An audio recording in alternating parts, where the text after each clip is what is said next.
৩৫৫ ধারা জারি করে মমতা বন্দ্যোপাধ্যায়ের কাছ থেকে পুলিশ কেড়ে নেওয়া হোক। শুভেন্দু অধিকারী। চোপড়া থেকে কোচবিহার একের পর এক মধ্যযুগীয় বর্বরতার সাক্ষী থাকলো গোটা বাংলা। রাজ্যে এবার আইন শৃঙ্খলার অবনতির অভিযোগে ৩৫৫ ধারা চান রাজ্যের বিরোধী দলনেতা শুভেন্দু অধিকারী। তার দাবি, রাজ্যে এখন ৩৫৫ ধারা জারির সঠিক সময়। কেন্দ্রকে সুপারিশ করুন রাজ্যপাল। ৩৫৫ ধারা জারি করে মমতা বন্দ্যোপাধ্যায়ের কাছ থেকে পুলিশ কেড়ে নেওয়া হোক। মণিপুরের মতো উপদ্রুত ঘোষণা করে ৪০ থেকে ৫০টি থানা এলাকা নিয়ে নেওয়া উচিত। চোপড়া মামলায় সিবিআই তদন্তের দাবিও করেছেন বিরোধী দলনেতা শুভেন্দু অধিকারী। দুটি মামলায় যেন সিবিআইকে হস্তান্তরের সুপারিশ করেন মুখ্যমন্ত্রী, এই দাবি করেছেন বিরোধী দলনেতা। তার বক্তব্য, পুলিশের ভূমিকা সবাই দেখেছে, সিবিআইকে এই দুটি মামলায় হস্তান্তর করতে হবে। এই ইস্যুতে মুখ্য সচিবকে চিঠি দেবেন বলে জানিয়েছেন। তদন্তের ভার সিবিআইকে হস্তান্তর না করলে আদালতের দ্বারস্থ হওয়ার হুঁশিয়ারি বিরোধী দলনেতার। ইতিমধ্যেই কোচবিহার কাণ্ডের প্রতিবাদে সোমবার বিধানসভায় ধর্ণা দেন বিজেপি বিধায়করা। সংবাদ মাধ্যমের মুখোমুখি হয়ে মমতা বন্দ্যোপাধ্যায়ের সরকারের বিরুদ্ধে একরাশ ক্ষোভ উগরে দেন। কলকাতা থেকে নারায়ণ দত্তের রিপোর্ট, খবর বর্ধমান নিউজ। এবং গুন্ডা মস্তান পশ্চিমবঙ্গকে মুসলিম রাষ্ট্র হিসেবে ঘোষণা করা হামিদুর রহমানের সবচেয়ে বড় হাতিয়ার। আমি মুখ্য সচিবকে লিখব, কোচবিহারের অপরাজিতার ঘটনা এবং চোপড়ার মেহরুন্নেসার ঘটনা, এই দুটো ঘটনাই সিবিআইকে ট্রান্সফার করার জন্য বাংলার মহিলা মুখ্যমন্ত্রী যেন রেকমেন্ড করেন। আমি মুখ্য সচিবকে লিখব, যদি গ্রহণ না করেন এই মামলা দুটো ট্রান্সফার করার জন্য যে আইনের আশ্রয় নিতে হয়, প্রয়োজন হলে তাই নেব। শুনুন, কোচবিহার, তারপরে চোপড়া, পরপর একের পর এক ঘটনা, অন্যদিকে গণপিটুনি, এরকম বহু ঘটনাই পশ্চিমবাংলায় ঘটেছে বা ঘটছে। এগুলো কোনো কারণে সামনে এসে গেছে। আপনার একই ঘটনা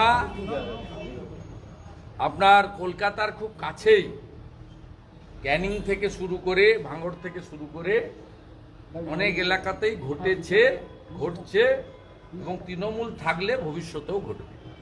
আজকে দেখা গেল যে বিজেপি বিধায়ক, মহিলা বিধায়করা তারা বিক্ষোভ দেখাচ্ছিলেন এবং স্পিকার বলছেন কোনো পারমিশন নেই, তাও বিক্ষোভ দেখাচ্ছে। পারমিশন লাগবে না।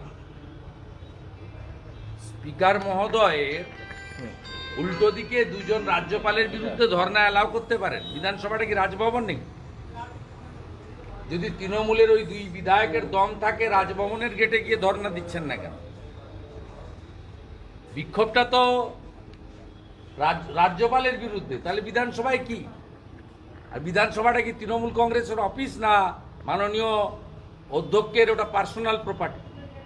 বিধানসভাটা হলো পশ্চিমবঙ্গে যারা ল মেকার তাদের জায়গা এবং গণতন্ত্রের একটি বৃহৎ পীঠস্থান। স্বাভাবিকভাবে এক যাত্রায় তো পৃথক ফল হতে পারে না। Without slogan, without obstructing any road, যদি পিসফুল ডেমনস্ট্রেশন ওদের দুজন দিতে পারে, আমাদেরও 4-5 জন মহিলা এমএলএ দিতে পারে।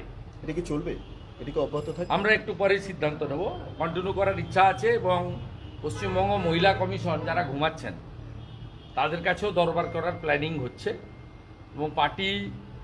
এবং পার্টি নির্বাচিত জনপ্রতিনিধি সবাই বৃহত্তরভাবে নামার পরিকল্পনা আমরা নিচ্ছি।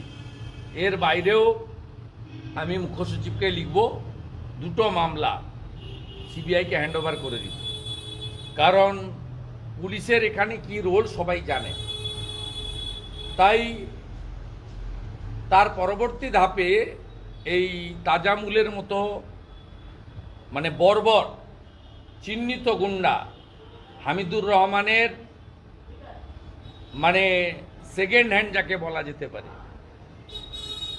এই রকম যারা লুক্কায়িত শাহজাহান এখনো পশ্চিমবঙ্গে আছে, তাদের বিরুদ্ধে আমাদের সর্বাত্মক লড়াই চলবে।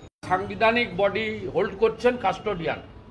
আমি sorry to say, with heavy pen আমি বলতে বাধ্য হচ্ছি যে তাদের অনেক কিছু করার থাকলেও তারা করেন না।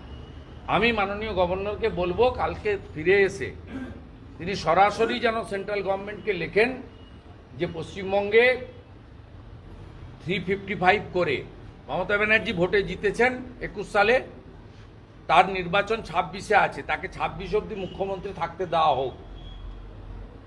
তার অর্থনৈতিক প্রশাসনিক ক্ষমতায় হাত দেওয়ার দরকার নেই, কিন্তু তার কাছ থেকে পুলিশটাকে কেড়ে নেওয়া হোক। This is the high time.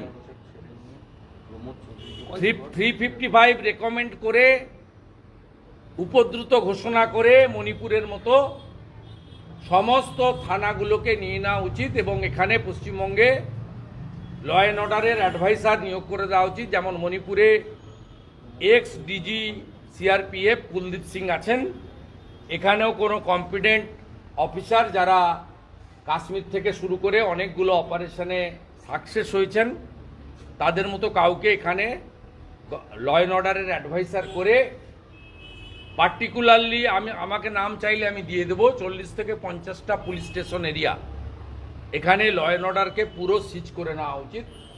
কারণ 355 অ্যাজ এ হোল রাজ্যে লাগানো যায় না, কতগুলো পার্টিকুলার এরিয়াকে মার্ক করে লাগানো যায়।